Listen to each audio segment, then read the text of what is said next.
Alright, so I'll be presenting my project on the Chicago Loop. I wrote Chicago Loop in action to display all the things that we learned during our time discovering and studying our space. Alright, so about my space. During my observation, I tried to keep the loop in terms of how the CTA map plan the loop out, so from Clark and Lake all the way around to Washington and Wells. And I tried to avoid places outside of those locations and try to focus more on the center of what is considered the loop in Chicago. This included like a heavy emphasis on Lake and State streets, including like Clark and Lake, State and Lake. And the Chicago Loop is known for being the busiest and most diverse center of the city. This is the shopping, the financial district, also known as like the dining district and entertainment district as well. So in terms of visual design and identity, I focus more on State Street because that's where most of the activity happens to be in the loop. You tend to see a lot of street performances there. Like street musicians, the drummer boys are very commonly seen on the streets with their buckets. There's occasional guitar players or singers, and there are sometimes business employees using different tactics to try to draw in attention. Some people are tossing a foam football, some people are walking around with clipboards, asking people for a few questions. Some other interesting observations I noticed was the stores were very particularly set. So a lot of stores that sell the same things, like footwear, sportswear, they were usually right next door to each other or right across the street, all generally in the same area. So people shopping for one specific thing don't have to walk too far. And I thought that was interesting in terms of competition among these businesses, but apparently, since these shoes sell so different like types, like there would be Crocs and then there would be like basketball shoes next door. So I guess because they're so different, it doesn't really hurt them in terms of sales. People may be going for a specific brand name or a specific type of shoe instead of just looking around in general. There are always instances of these stores like three or four or five options by each other, and we also noticed that in terms of convenience stores like CVS, those are always located on the corners of really busy streets as well, so it made it really convenient. And usually they were also located by a bank. I guess that has something to do with like the ATMs and money distribution going on there as well. And since it's the beginning of the summer, all of these stores had giant posters saying how they were having summer deals and what brand names that they sold that were on sale as well. And we also know that despite Lake Street being so populated, there were a few instances of like vacant and empty stores.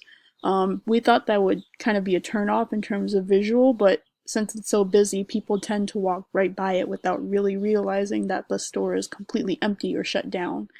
And the presence of Macy's kind of controls State Street. You can see people coming in and out. Usually their destination is Macy's. And we also noticed the loss of Carson's once they shut down. Similarly, it's a giant vacant lot now, but it doesn't do too much to hinder anything except for there wasn't a lot of activity around that area anymore, which was right by the Palmer Hotel, I believe. So that street was actually generally quiet aside from the people coming in and out of the hotel.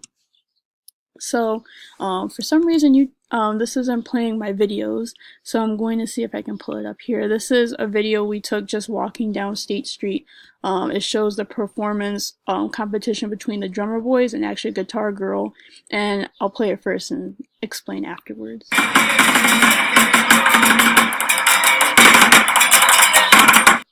So it was a quick video, but it kind of shows like how the drummers here, they're playing so loud, they're kind of overpowering this young girl who is sitting here playing her guitar, trying to draw in an audience. And since the street is so busy going along here, no one really takes the time to stop aside from like a few passerbys. But everyone seems to pass right by her because not only is she blocked by the train, but she's also just generally overpowered by them as well. So I called it dual, like a question mark, because really in terms of like what she's doing, I'm not sure if she was there first or they came and she's actually trying to compete with them. It's a very interesting concept, so we thought we should record it and see why that was happening. And so, in terms of visual design and identity, I wanted to mention Block 37 because this is actually a building I spend a lot of my time in because I transfer between the blue and red line trains almost daily. So, I spend a general amount of time in it since it's both a train station and kind of like an indoor city mall, which is very unique in my opinion. It holds a variety of different clothing stores and various restaurants upstairs, and there are some vendors on the bottom floor by the trains. And it's really known for like its three-floor movie theater. It's an AMC dine-in movie theater. It's very popular. I'm assuming that that movie theater is what really keeps Block 37 in business so well, even though a lot of the stores seem to have been there for a while. There's a GMC, a smoothie place, others some general places that get a lot of attention from the people coming in and out of the train stations. Um, it's never too crowded, but there's always seems to be somebody or a bunch of people inside. So I'm assuming, although it's successful, it's not referred to as like the mall because it's on State Street and that's where all the other like actual walking stores are. So I thought it was really interesting in terms of like the city mall versus like individual shops or an outdoor mall right in the heart in the loop. So I thought that was pretty interesting. And then another thing I wanted to mention about visual design identity. In the Loop, there are a few college campuses and actually news stations set up there. So, in terms of college campuses, of course, we have DePaul University's Loop campus on Jackson. There's also Robert Morris, Roosevelt University, Columbia College, and the Illinois Institute of Art. All of those students are located there. A lot of their headquarters are kind of dispersed around, but DePaul and Robert Morris and Roosevelt are generally close to each other. Um, since the college location is there, there's also the Chicago Library, so there's a lot of activity around Jackson area. So, since DePaul is still in session, a lot of the activity that we saw recently was just students coming in and coming out of the Barnes and Noble Student Center or like the class buildings, as well as usually people with backpacks. You can tell that they're college students. And Robert Morris is actually out of school for the session, so their campus area was generally just empty. We actually walked into one of the buildings, and the security guards were like, "What are you doing here?" We explained that we were just looking around, and they were explaining that since campuses or like school is out for the session, there's really no one walking around on campus either. And the farther you get past Jackson and the Harold Washington train station, the demographic tilted more towards like brown and black students, and also brown and black individuals in general. There was a lot smaller white population past DePaul's Barnes and Noble area, which we thought was pretty interesting, since we were kind of going outside of the loop after that. And then in terms of media, you can see a lot of like ABC and WGN is by Lake Street.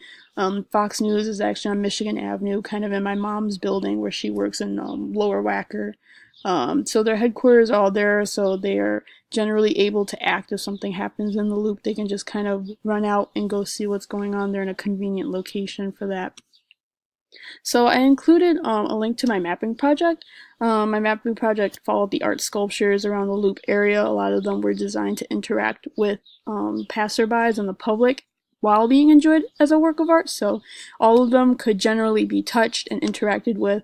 And in terms of location, they're all pretty nearby each other. And I drew out a little line here that can kind of show how convenient, if there was a tour or something, you can just kind of walk along these streets right before Millennium Park, and you could see all of them generally in a location, all by busy areas. And I included a link because this map project has details to it as well. So if you click on it, you can see the general details of what the statue is, who built it, when it was built, where they're located, etc., etc. And then in terms of that, I wanted to mention the importance of mapping. So I quoted Gordon here on urban mapping allows for public spaces to become easily accessible and understood by its viewers. Over time, geographical knowledge has been able to develop across various media platforms into what is known as web mapping feature on the internet. So in Gordon's article Maps, he discusses the evolution of urban mapping and the impact it has had on our modern world and the interpretation of public space. He claims that web mapping is transforming communication more broadly, and that locality implies a different way of knowing and experiencing space, not just a different tool for visualization, which I definitely agree, because in terms of making this mapping project, I was interacting with my space in a way I really hadn't paid attention to before. While I had seen those sculptures maybe 100 times in person, I had never actually paid attention to them. I never actually came up to it and read the description or looked into what the sculpture meant, who built it, when it was built, etc. And I actually had a lot of fun planning out this map and walking around the loop area looking for statues either big enough or of enough significance to mention into my mapping project. This also gives viewers a different way to interpret their space and share the interpretation with others. So if you make your own Google map, you can share with people how you interpreted your space and where they should go in your opinion and what you've experienced as well. So my observation focus for this project was that I picked a few sculptures I mapped in my mapping project and went to analyze the space that surrounded the artwork. In doing so, I was able to understand what controls the amount of people viewing the art, what sort of events take place near it, and how the public is able to interact with these sculptures. So I began with the flamingo. This slide just says basically the general information that's also included on the mapping project, so I will just skip over that in terms of that. But when we went to observe the flamingo, we notice that it's open to the public, and you can see that there are people who will actually just lean or touch the sculpture. And right here was actually a tour group that was learning a little bit about the Chicago architecture going on with the flamingo. They were learning the basis about the history, why it was there. We tried to sneak in and listen in a little on it, but we came in mostly towards the end. We also noticed that around the flamingo there was a high hidden security, so it's surrounded by government buildings actually. So this building here was a federal building. Behind it somewhere was a courthouse. The building even closer to it is actually a post office. So all of these are government high security buildings. A lot of them had security guards, and a lot of them have cameras and full glass, so everyone can see generally what is happening in this plaza located here. And the buildings actually all surrounded this area were also law firm buildings. So one of the security guards to those buildings, we wanted to go in and take a picture of a sculpture located inside of that building, and she was saying how we need a specific kind of pass to get in. But she was actually very nice. We discussed our project with her a little bit, and she was saying how she would let us in as long as we didn't take any pictures, and she was very kind. And we noticed that a lot of the security guards, as long as you treat them with respect, they will respect and understand you as well. So we thought that was a very good experience. Also, on the Friday that we went to visit the flamingo, there was actually a huge plaza there filled with vendors, and we learned that they come there about every week selling their own personal items, usually what they've handmade or self-imported from different areas, and they sell to people. The market also attracts a lot of attention by passerbys because you see the white tents first, and it kind of makes you want to come closer and see what's going on. And a lot of their products are very interesting, so it attracts tourists and Chicagoans who just happen to be walking around, and their prices aren't too bad, so they're very worth checking out. So in terms of that, I'm going to cut the presentation here because afterwards I will continue with this interview that we did with one of the street vendors at the time.